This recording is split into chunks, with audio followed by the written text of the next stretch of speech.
Hello there and welcome to Bringing Out Their Best, the podcast for teachers of dance, drama and music. My name is Sarah Marshall from Performing Arts PD. Each week I will bring you a snippet of research or an interview with another performing arts educator to energise and inspire you for your working week. I'd like to begin by acknowledging the traditional custodians of the Eora Nation on which I live and work. I pay my respects to Aboriginal and Torres Strait Islander elders past and present. I can't hear you. Do you ever have this problem with your students of inadequate vocal projection? You might remember a few weeks ago we were discussing how experts think differently to amateurs, which results in their brains working more efficiently. Well, as it turns out, the same appears to be true for muscle behaviour. Simply by changing the focus for an activity, muscles have been shown to change their behaviour and work more efficiently. There have been several studies showing this across areas of sport, but there was one for singers which I thought you might be interested in.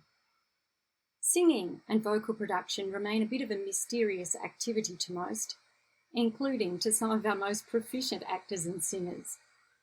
The muscular activity is not under conscious control, meaning that skill acquisition is usually through auditory and kinesthetic feedback.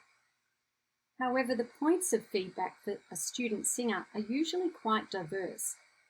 Sometimes there's a proximal focus, such as on lifting the soft palate, stronger use of articulators or facial resonance, and other times to a more distal focal point, such as singing to the back row of the theatre.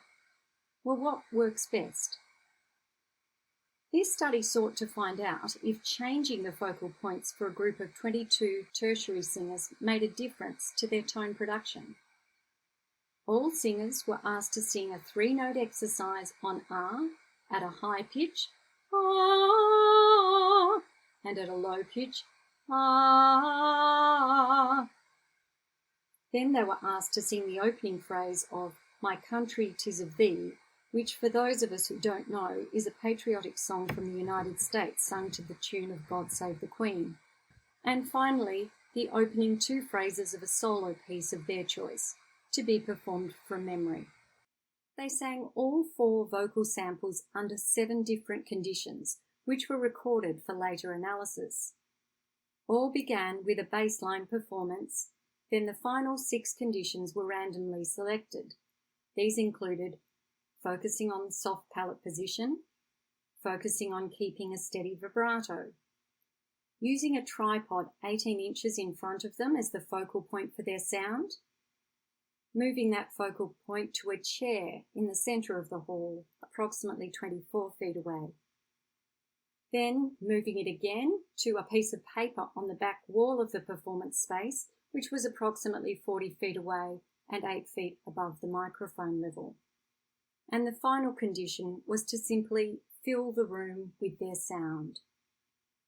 These recordings of the 7 different conditions in random order were then assessed for the sounds ring, evenness, freedom of tone, colour, intonation, vibrato, and overall vocal quality.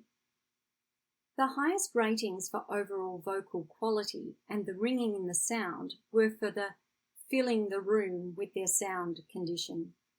In fact, this condition had the highest mean rating for all evaluation variables. Now, how does this compare to other research? Well, these results are in line with sports research linking a more distant external focus with more efficient muscle movement and improved performance. Interestingly, these results are also in line with the neural regions research we looked at a few weeks ago in overthinking. In this podcast, we found that experts adopted a more external focus to their actions, which enabled them to focus their neural regions more efficiently than amateurs. It had the added benefit of making experts less susceptible to distraction and intrusive thoughts than amateurs. So what does this mean for us as teachers? Should we be encouraging our young performers to adopt an external focus, Perhaps we should. However, the caveat here is that the study is not with novice performers. All participants had had an average of 6 years private vocal lessons and 9 years of choral singing. It can probably be assumed that essential mechanics for vocal production were already embedded, which is not always the case in our students. Still, it is food for thought. I would love to hear about your experiences in the chat below. To make sure you don't miss next week's episode, or if you want to have a look at the previous episode, Overthinking, head over to performingartspd.com and subscribe to our mailing list. Not only do you get the chance to win 1 year of free courses, but you'll be given advance access to bringing out their best each week. My name is Sarah Marshall. Thanks for listening today. I hope you have a fabulous week helping your students to bring out their best.